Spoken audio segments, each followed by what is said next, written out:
plug from the wall, but the whispers continued, now coming directly from the speaker without power. He doesn't understand yet. He thinks he can stop listening, but he's already part of the frequency.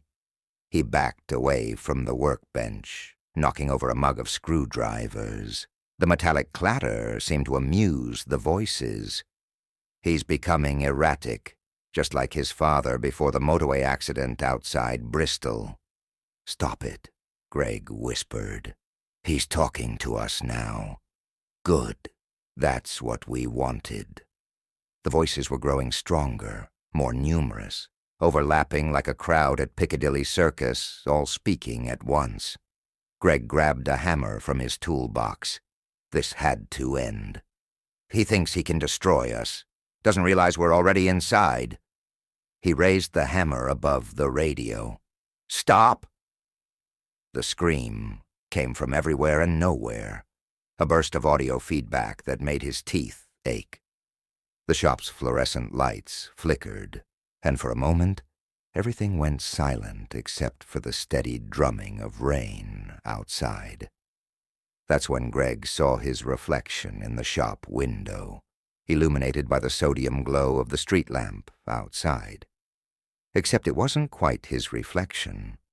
The figure standing behind him was paler, its edges somehow less defined, like a photograph slightly out of focus.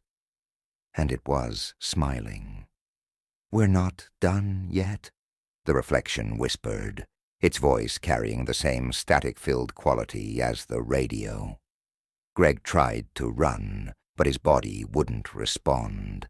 The world around him began to blur, reality breaking apart like a bad tele-signal. He felt a pulling sensation, as if every atom of his being was being drawn toward the window. "No," he managed to say, but it was too late.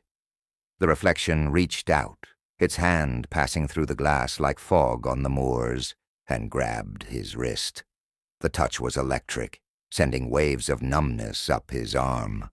The last thing Greg Mitchell saw was his own face, smiling back at him as he was pulled into a world of endless static. His doppelganger straightened its collar, picked up the shop keys, and walked out into the rainy Cheltenham night, leaving behind only the faint sound of radio interference and a cold cup of tea. In the days that followed, none of the customers at the radio repair shop noticed anything different about Greg Mitchell. If he seemed a bit quieter, a bit more distant, well, he'd always been a peculiar sort. And if sometimes, late at night, passers-by heard whispers coming from the shop's darkened windows, voices that sounded like static speaking in Greg's voice, they hurried past, clutching their coats tighter against the autumn chill. For in the world behind the glass, in a dimension of pure signal and noise, the real Greg Mitchell screamed soundlessly, his cries lost in an eternal sea of static, forced to watch as something wearing his face lived his life.